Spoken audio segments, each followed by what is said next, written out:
क्योंकि आप ये देखिए कि कितना अजीब होता है कि हमारा ही कोई अपना है जिसमें गजब का संतोष है, वो अपनी ख्वाहिशों को सीमित रखता है, लेकिन उसे हम ताने दे देकर मार डालते हैं, उसे उसकी ही नज़रों में हम गिरा देते हैं, उसका हम हर बार तिरस्कार करते हैं और इस तिरस्कार की वजह से उसकी आत्मा खुद को ही लहूलुहान कर लेती है।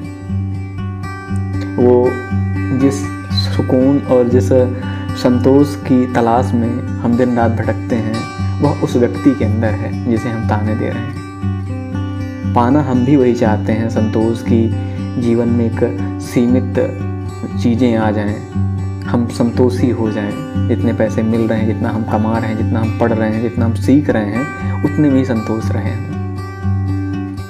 और उसी के लिए हम तड़प रहे हैं, जबकि उस व्यक्ति के पास वो है।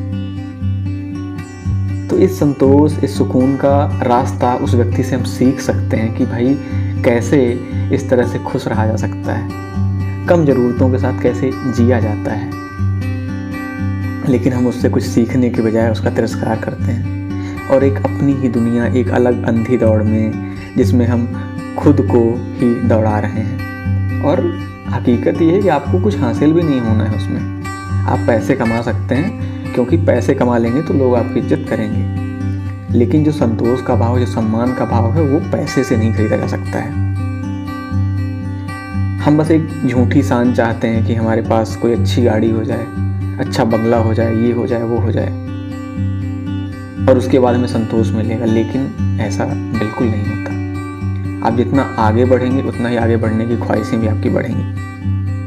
तो हम अपनी इस एक झूठी शान की चाहत में अपनी खुश नसीबी को अपनी बदनसीबी में बदलना शुरू कर देते हैं।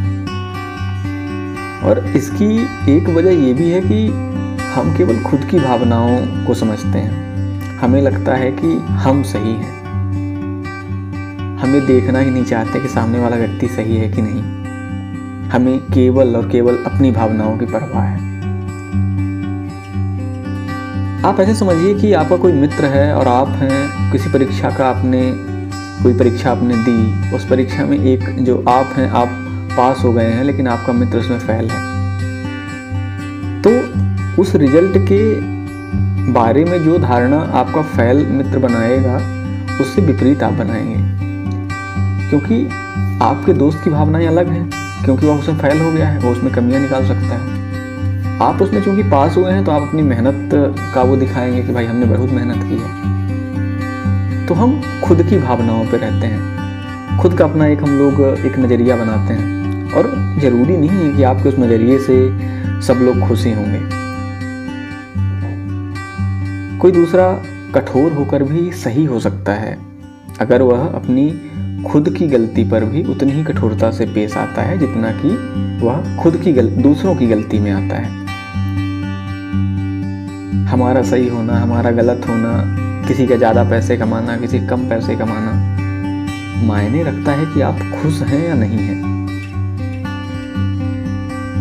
हमारा मुख्य उद्देश्य होना चाहिए कि हम अपने दोहरेपन, जो हमारा दोगलापन है, उससे हम बाहर आएं। हमें दो तरह की लाइफ नहीं जीनी चाहिए, दो तरह के व्यक्ति नहीं होने चाहिए। किसी ने कहा है कि किसी भी व्यक्ति को देखो तो 8 से 10 बार देखो, क्योंकि हर व्यक्ति के अंदर 8-10 तरह के लोग होते हैं।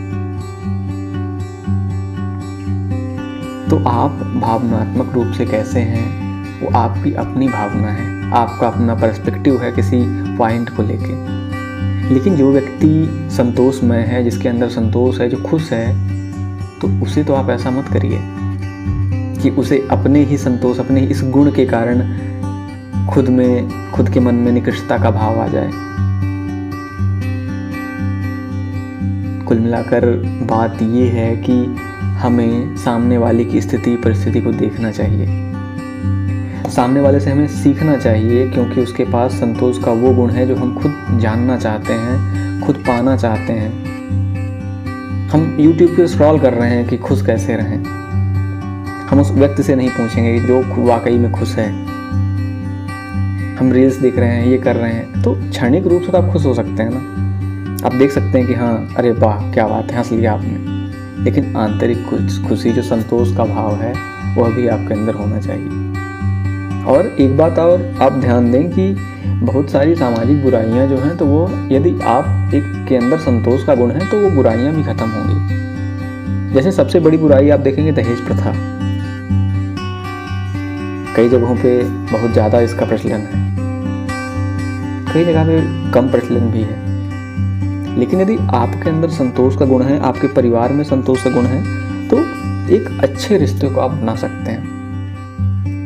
आपको कोई रिश्ता खरीदना नहीं है कि इतने रुपए किलो के भाव से आप बिक रहे हैं, है ना, इतने करोड़, इतने लाख, इतने अरब। तो यदि आपके पास संतोष का गुण है और कोई व्यक्ति है जो खुश है, जो कम में भी खुश रहना सीख रहा है और आप उसे देख पा रहे हैं, तो आप उसके पास जाइए, उससे मिलिए, सीखिए, उससे बातें करिए। हमारे आसपास मैं यदि अपनी बात करूं तो 3 से 4 लोग ऐसे हैं। जब कभी भी मेरा मन इधर उधर होता है, जब लगता है कि अरे क्या ही चल रहा है, तो मैं उनसे ज़रूर मिलता हूँ। मैं कोशिश करूँगा कि कभी उन्हें भी मैं इस प्लेटफॉर्म पे लाऊं और आपके साथ वो अपनी बातें साझा करें, क्योंकि उनकी बातें बड़ी अच्छी होती हैं। तो चलिए, बढ़िया है, कोशिश करते रहिए। और रुडयार्ड किपलिंग की 2 लाइन में आपको बोलना चाहिए।